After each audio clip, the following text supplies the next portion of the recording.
বাঁকুড়ার ইন্দাস ব্লকের শান্তাশ্রম দেবখালের উপর তৈরি হচ্ছে নতুন কংক্রিটের সেতু। বরাদ্দ প্রায় ৪৯ লক্ষ টাকা। খুশি এলাকার বাসিন্দারা।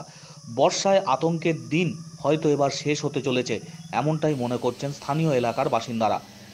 শান্তাশ্রম সহ ৫ থেকে ৭টি গ্রামের দুর্দশার ছবি আমরা দেখিয়েছিলাম। শান্তাশ্রম সংলগ্ন দেবখালের জল রীতিমতো বিপদসীমার উপর দিয়ে বইছে। প্লাবিত হয়েছিল বিস্তীর্ণ এলাকা। ইন্দাস ব্লকের করিসুন্ডা, বেলবান্দি, পাহাড়পুর সহ ৫ থেকে ৭টি গ্রামের মানুষজন বাজারঘাট, প্রাথমিক স্বাস্থ্যকেন্দ্র থেকে স্কুল কলেজের পড়ুয়াদের যাতায়াতের ক্ষেত্রেও সমস্যা তৈরি হচ্ছিল এই পুল জলের তলায় চলে যাওয়ায়। ওই পুলের উপর ১ হাঁটু জল, তার উপর দিয়ে জীবনের ঝুঁকি নিয়ে পারাপার করছিলেন হাজার হাজার মানুষ। অসতর্ক হলেই প্রায় ৩০ ফুট গভীরে জলে পড়ে যাওয়ার আশঙ্কা ছিল। চরম আতঙ্ক নিয়ে পারাপার করছিলেন উভয় এলাকার বাসিন্দারা। স্থানীয়দের দাবি ছিল, বৃষ্টি হলেই জল বাড়ে দেবখালে, আর জলের তলায় চলে যায় এই পুল। বছরে ৩ থেকে ৪ বার জীবনের ঝুঁকি নিয়ে পারাপার করতে হয় এতদ অঞ্চলের বাসিন্দাদের। সেই খবর সম্প্রচারিত হয় সংবাদ মাধ্যমে। এবার শান্তাশ্রম দেবখালের উপর কংক্রিটের নতুন সেতু তৈরি হবে, তার জন্য বরাদ্দ হয়েছে ৪৯ লক্ষ টাকা। এখন যেভাবে কাজটা আরম্ভ হয়েছে বা ব্রিজটা যে হাইটে হচ্ছে, আর তাতে করে আর ওর উপরে জল উঠবে বলে মনে হয় না। মানে এটা আমাদের খুবই উপকৃত হব। কারণ এর আগে যে জল হয়েছিল তাতে অনেকটা উঠে গেছিল। বিডিও সাহেব ইন্দাস থেকে নিজে এসে এখানে একটা ব্যারিকেড দিয়েছিলেন, যে যাতে দুদিকে দুটো বাঁধ বেঁধে দিয়েছিলেন, প্রশাসনকে নিয়েছে।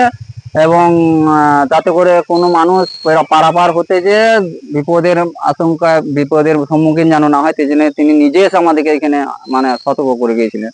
তো সেই হিসাবে মানে আর এই খালটা হয়ে গেলে আর মানে সমস্যা হবে না। আগে স্কুল টিউশন আসতে খুবই সমস্যা হতো, এখানে আমাদের পড়াশোনা অনেক ক্ষতি হতো, বা অন্য জায়গা দিয়ে ঘুরে আসতে হতো, যেটার জন্য আমরা টাইম মেনটেন করতে পারতাম না। তো আমাদের এইটার উপরে সমস্ত কিছু নির্ভর, কিন্তু অন্য জায়গা দিয়ে আসতে হলে সেটা মানে ভীষণই সমস্যা। তো এই দিকটা হলে আমাদের খুবই ভালো হয়। এই ব্রিজটা যেহেতু হচ্ছে এখন, আমরা মানে খুবই ভালো লাগছে। ইতিমধ্যেই সেই কাজ শুরু হয়েছে। যুদ্ধকালীন তৎপরতায় চলছে নতুন কংক্রিটের সেতু তৈরির কাজ। জেলা পরিষদের দাবি, বর্ষার আগেই এই কাজ শেষ করার লক্ষ্যমাত্রা রয়েছে। মানুষের সমস্যার কথা চিন্তা করেই রাজ্য সরকারের তরফ থেকে এই পদক্ষেপ গ্রহণ করা হয়েছে। দীর্ঘদিনের দাবি পূরণের কাজ শুরু হওয়ায় খুশি এলাকার বাসিন্দারা।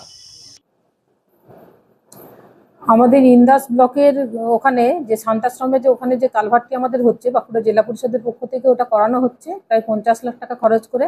ওখানে মানুষ দীর্ঘদিন ধরে কালভার্টটা না থাকার জন্য বর্ষাকালে অসুবিধায় পড়তো। এখন এই কালভার্টটা কমপ্লিট হয়ে যাবে খুব শীঘ্রই, ১-২ মাসের মধ্যেই। কারণ ১-২ মাসের মধ্যেই বর্ষা আসবে, মানুষকে আর অসুবিধার সম্মুখীন হতে হবে না।